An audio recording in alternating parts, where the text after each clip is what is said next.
Oke, jadi sebelumnya assalamualaikum warahmatullahi wabarakatuh. Kembali lagi bersama saya.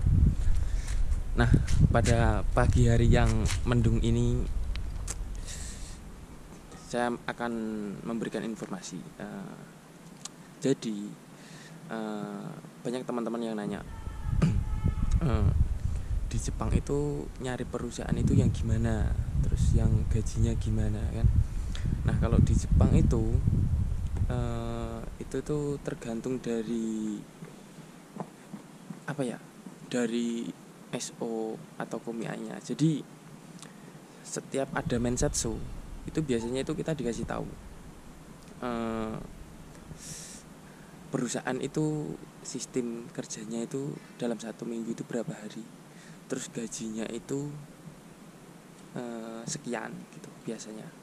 Nah, kalau di tempat saya itu hari wajib kerja itu 5 hari, dari hari Senin sampai Jumat. Nah, kalau gajian itu di tempat saya itu bulanan. Jadi kalau misal katakanlah kita libur, atau seperti kemarin saya liburan di Okinawa itu saya tetap digaji. Jadi ketika nanti gajian itu gajinya full. Nah, mungkin banyak teman-teman yang nanya juga, kerja di Genba apalagi di Tobi itu susah senangnya gimana. Kalau susah senangnya di Tobi itu pastinya kalau dibilang pekerjaannya berat-berat, terus juga waktunya kita itu habis buat di kerjaan sama di perjalanan. Karena kalau di tempat saya itu kita kan alat transportasinya itu kan truk ya. Nah, kadang kalau misal Ginba jauh, kita itu berangkatnya pagi. Nah, misal nih saya kan tinggal di Kanagawa. Nah, terus untuk Ginbanya sendiri ada di Tokyo. Itu saya kalau berangkat itu setengah 6 pagi. Cuman bisa lebih pagi lagi kalau lebih jauh seperti itu. Cuman ya kalau di Ginba mungkin banyak teman-teman yang udah tahu juga, Ginba itu gajinya tinggi dibandingkan yang lain mungkin ya. Nah, saya ini masih Kensusei atau magang. Kalau menurut saya gaji saya itu alhamdulillah. Untuk nominalnya sendiri itu ya alhamdulillah sih. Karena karena gini teman-teman, di perusahaan itu nggak semuanya aturannya sama, apalagi untuk masalah gaji. Nah, untuk gaji sendiri tuh beda-beda. Jadi ada yang dia sistemnya per jam atau bulanan gitu. Soalnya ada teman saya itu yang kerjanya itu per jam. Jadi misal sehari cuman kerja 5 jam ya udah, dia dibayarnya itu cuman 5 jam. Cuman kalau di tempat saya itu entah kerja kelar cepat atau enggak, itu dihitung 1 hari full. Jadi seperti itu. Jadi buat teman-teman yang pengen nyari job, apalagi job Genba, diusahakan itu cari tahu dulu sistem penggajiannya seperti apa, terus hari kerjanya itu berapa hari. Karena di Genba itu kalau menurut saya capek-capek. Ada juga teman saya yang nggak libur, kerja itu nggak ada libur. Jadi itu sistem liburnya itu off.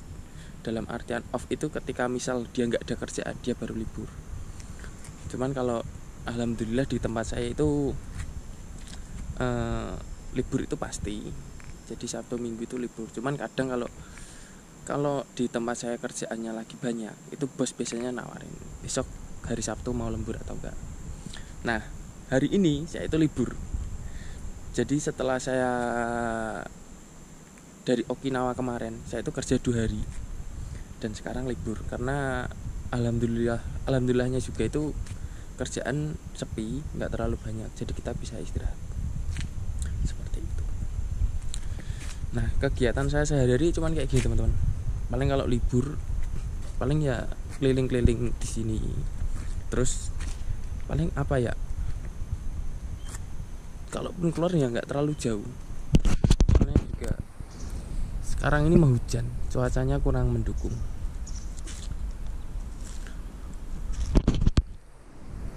Nah ini itu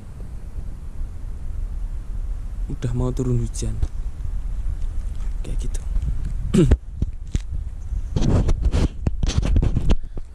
Nah jadi buat teman-teman, saya sarankan ke Jepang itu cari tahu dulu sistemnya, kerjaannya gimana, gajiannya gimana. Karena takutnya kalau misal kalian asal milih, karena pasti banyak yang mikir yang penting berangkat ke Jepang. Jangan punya pikiran seperti itu. Itu pola pikir yang salah. Karena kalau misal kalian magang terus kalian asal ngambil job, ya udah, mau nggak mau kalian itu harus nyelesain 3 tahun di sini. 3 tahun di Jepang itu mungkin untuk tahun pertama itu sangat berat, menurut saya sangat berat, apalagi di Genba, apalagi juga di Tobi. Ya karena mungkin menurut saya pekerjaan di sini tuh lebih berat daripada di Indonesia. Itu menurut saya. Karena di sini secara untuk kerjaan Tobi itu berat, belum lagi di sini itu harus cepat. Terus juga resikonya tinggi. Nah, jadi di minggu kemarin saya itu ada Genba. Tingginya itu kurang lebih hampir 20 lantai. 20 lantai itu tinggi banget. Sebenarnya masih ada yang lebih tinggi, cuman kalau menurut saya itu tinggi.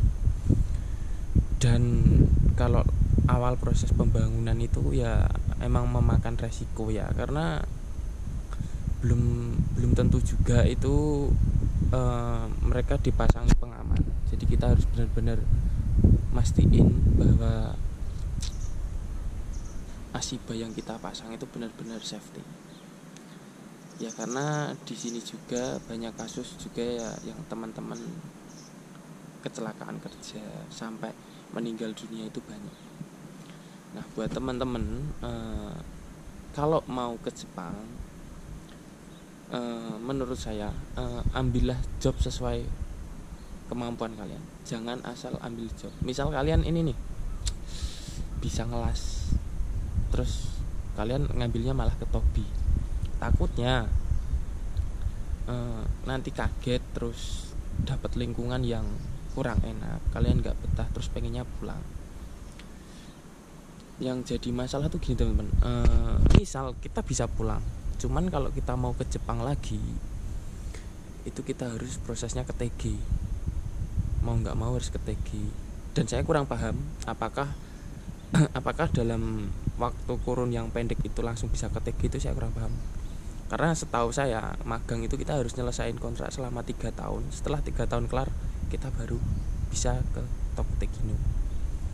Jika mungkin penyampaian saya ada yang salah mohon dimaklumi, karena yang saya dapat informasi ini tuh dari teman-teman. Saya sharing sama teman-teman juga yang udah Toko Tegino seperti itu.